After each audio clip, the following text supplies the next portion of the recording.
Beata Ana Catarina Emmerich foi uma religiosa alemã da Ordem das Agostinianas e viveu entre os anos de 1774 a 1824. Ela é conhecida não só pela sua vida de profunda fé e oração, mas também pelas intensas experiências místicas que viveu. Em 2004, foi oficialmente beatificada pela Igreja. Durante sua vida, ela recebeu visões muito vívidas sobre a vida e, principalmente, sobre a paixão de nosso Senhor Jesus Cristo.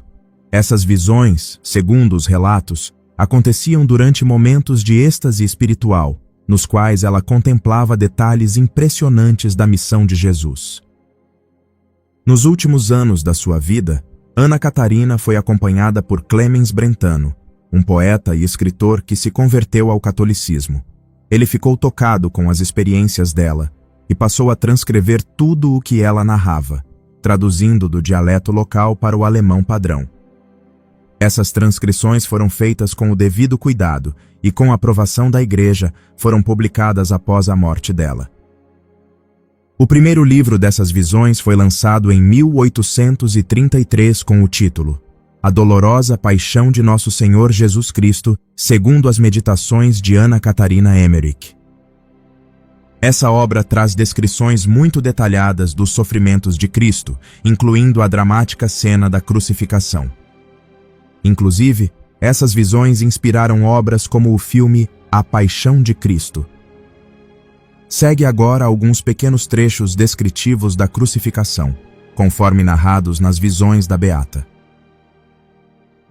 Logo após a chegada ao Calvário, Jesus é deitado sobre a cruz pelos soldados. Emmerich descreve esse momento com uma riqueza de detalhes que impressiona e comove profundamente. Ela relata assim: Jesus, imagem viva da dor, foi estendido pelos carrascos sobre a cruz. Ele próprio se sentou sobre ela e eles brutalmente o deitaram de costas. Colocaram-lhe a mão direita sobre o orifício do prego, no braço direito da cruz, e aí lhe amarraram o braço. Um deles se ajoelhou sobre o santo peito, enquanto o outro lhe segurava a mão, que se estava contraindo, e um terceiro colocou o cravo grosso e comprido, com a ponta limada, sobre essa mão cheia de bênção, e cravou-o nela, com violentas pancadas de um martelo de ferro. Doces e claros gemidos ouviram-se da boca do Senhor.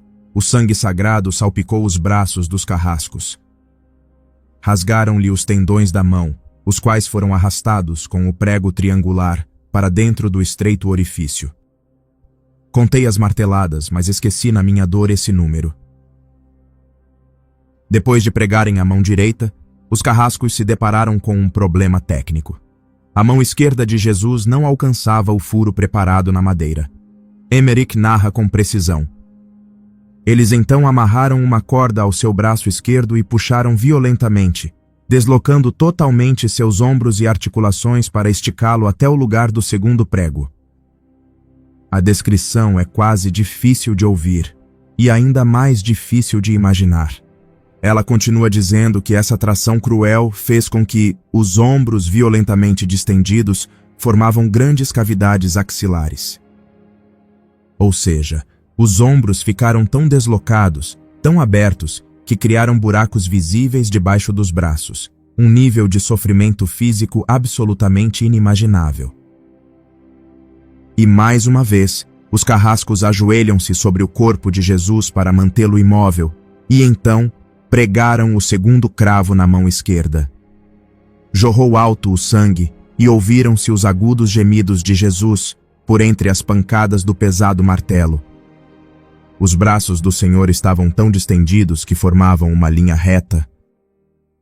Esse detalhe final, os braços formando uma linha reta, pode parecer técnico à primeira vista, mas tem um significado profundo. Mostra que o corpo de Jesus foi esticado de tal forma, sob tamanha tensão, que seus braços já nem repousavam mais sobre a madeira. Ele estava suspenso, sustentado pelo peso da dor e do amor. Chegamos agora ao momento mais intenso do suplício, a fixação dos pés de Jesus na cruz. Emerick relata que havia um pequeno suporte de madeira na parte inferior da cruz, que serviria para apoiar os pés do Senhor. No entanto, devido à posição dos furos feitos com antecedência, os pés de Jesus não alcançavam o suporte quando ele foi esticado sobre a cruz. Diante disso, os carrascos ataram uma corda à perna direita de Jesus e a puxaram com força, até que o pé encostasse na madeira, amarrando-o firmemente ali. Em seguida, fizeram o mesmo com a perna esquerda, colocando o pé esquerdo sobre o direito. Como os dois pés ainda não estavam perfeitamente alinhados com o local do prego, primeiro perfuraram o pé esquerdo com um prego menor, apenas para fixá-lo parcialmente. Só depois trouxeram um grande cravo de ferro, que Emerick descreve como o mais horrível de todos. Com esse cravo, transpassaram ambos os pés de uma só vez, atravessando o pé esquerdo e o direito, até que o ferro passasse pelo orifício do suporte e penetrasse profundamente na madeira da cruz. A beata descreve que os ossos estalaram sob os golpes do martelo e então testemunha: este momento foi o mais doloroso de todos, por causa da distensão de todo o corpo. Contei 36 golpes de martelo, no meio dos gemidos claros e penetrantes do pobre Salvador. As vozes em redor, que proferiam insultos e maldições, pareciam-me sombrias e sinistras. Esse momento das visões de Emerick destaca que pregar os pés de Jesus foi, para ela, o auge da dor, justamente porque exigiu que seu corpo fosse esticado por completo de maneira antinatural. Emerick chega a contar 36 marteladas, enquanto se ouvem os gritos de dor de Jesus e os insultos daqueles que assistiam à cena. Depois que Jesus foi completamente fixado, seu corpo permaneceu preso e contorcido pela posição em que se encontrava. Então, os algozes ergueram a cruz e a colocaram na cova escavada no chão para recebê-la.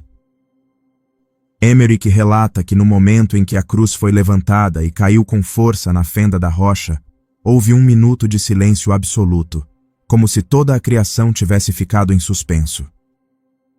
Segundo ela, até o inferno sentiu o impacto do lenho batendo contra a rocha, enquanto, naquele mesmo instante, as almas dos justos que aguardavam a redenção foram invadidas por uma esperança profunda.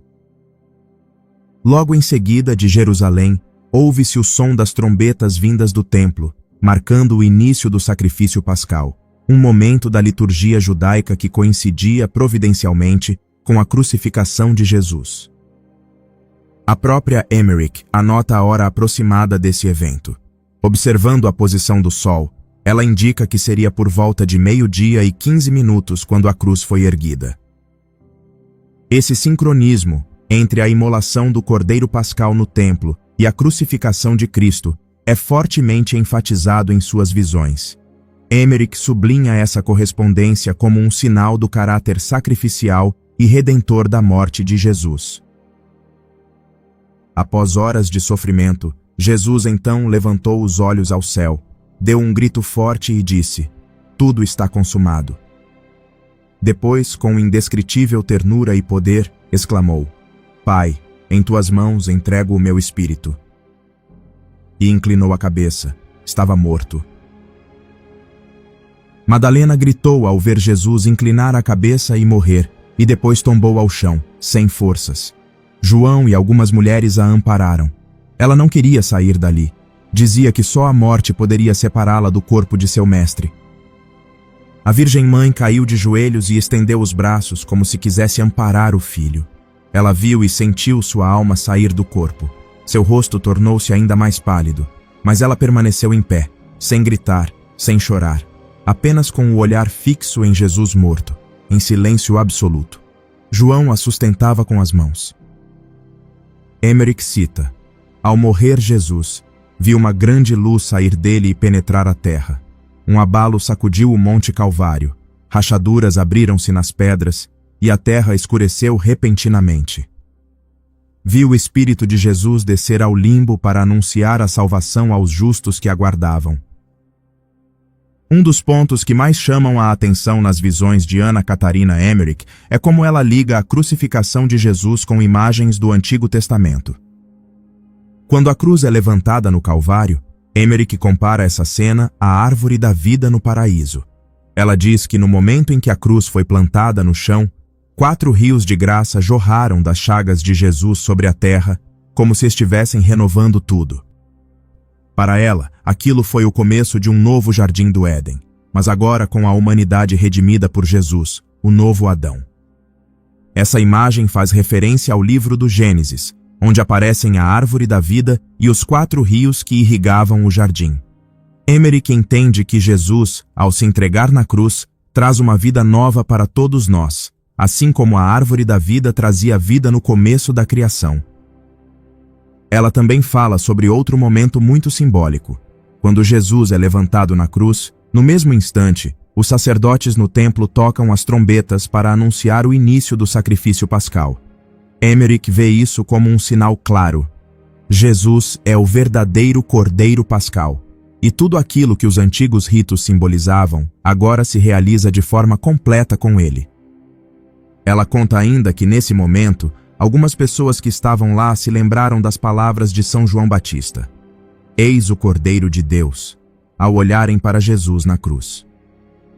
Essa parte das visões mostra como a morte de Cristo está ligada ao que Deus já vinha anunciando desde o início, e como tudo se cumpre naquele momento. A antiga aliança se encontra com a nova, e Jesus realiza de vez a obra da salvação. As visões de Emmerich também mostram com muita força a presença de Maria Santíssima no Calvário. Ela aparece aos pés da cruz, unida ao sofrimento do Filho, sofrendo com ele. Emmerich descreve que Maria sentia em seu próprio coração todas as dores que Jesus estava passando. Nessa visão, Maria é mostrada como a nova Eva, ao lado do novo Adão, que é Cristo. Essa imagem antecipa títulos que a tradição da Igreja sempre usou para falar de Maria, como Nossa Senhora das Dores. É a mesma ideia que aparece no Evangelho de São Lucas, quando Simeão profetiza: "Uma espada traspassará tua alma." Emmerich reforça essa realidade em suas visões, mostrando uma mãe que não foge do sofrimento, mas que permanece firme, junto da cruz, entregando-se com amor e dor, ao lado de Jesus, para a salvação do mundo. Em suas visões, a crucificação de Jesus não acontece só no plano visível, diante das pessoas que estavam ali. Ela diz que também viu o que acontecia no plano espiritual, no invisível, como se o Calvário fosse o cenário de uma batalha entre o céu e o inferno. Segundo ela, durante a crucificação, ela enxergava demônios horrendos ao redor da cena. Eles se alegravam perversamente com a dor de Jesus e insuflavam crueldade nos carrascos, aumentando a violência e o desprezo. Ao mesmo tempo, ela via anjos chorando sobre Jesus crucificado, como se o céu estivesse em luto diante do que estava acontecendo. Eles não estavam parados, mas acompanhando o sofrimento do Senhor com compaixão profunda. Essa dualidade, o mal atacando e o bem sofrendo, mostra o Calvário como um campo de batalha espiritual. De um lado, o mal parece vencer ao ver Jesus entregue à morte, mas do outro lado, o céu sabe que aquele sofrimento voluntário trará a vitória sobre o pecado e sobre Satanás. Essa tensão entre escuridão e salvação também aparece na própria Bíblia. Jesus diz que aquela era a hora do poder das trevas, mas São Paulo nos lembra que na cruz, Jesus desarmou as forças do mal e venceu pelo amor e pela obediência até o fim. Estes foram alguns trechos do livro A Dolorosa Paixão de Nosso Senhor Jesus Cristo, com as visões da beata Anna Catarina Emmerich, que eu quis partilhar com vocês hoje. Essas visões nos mostram de maneira muito tocante e detalhada o que Jesus viveu na cruz. Elas combinam a dor física dos últimos momentos de Cristo com uma leitura espiritual mais profunda, mostrando que tudo aquilo fazia parte do plano de Deus, e que cada passo da paixão tem um significado que vai além do que os olhos podem ver. É importante lembrar que essas visões não fazem parte do ensinamento oficial da Igreja, mas são reconhecidas como revelações privadas, que, quando bem compreendidas, podem ajudar os fiéis a viverem o Evangelho com mais profundidade. E ao longo dos anos, muitos católicos têm encontrado nessas páginas motivos de conversão, consolo espiritual e um amor ainda maior por Jesus crucificado. Essas visões reforçam aquilo que é central na nossa fé: o amor sacrificial de Cristo, a compaixão de Maria junto ao Filho e a vitória sobre o mal pelo caminho da cruz. Que meditar sobre esses sofrimentos não nos afaste, mas nos aproxime ainda mais do coração de Jesus, e que, ao olhar para a cruz, a gente sempre se lembre que é ali que nasce a nossa esperança.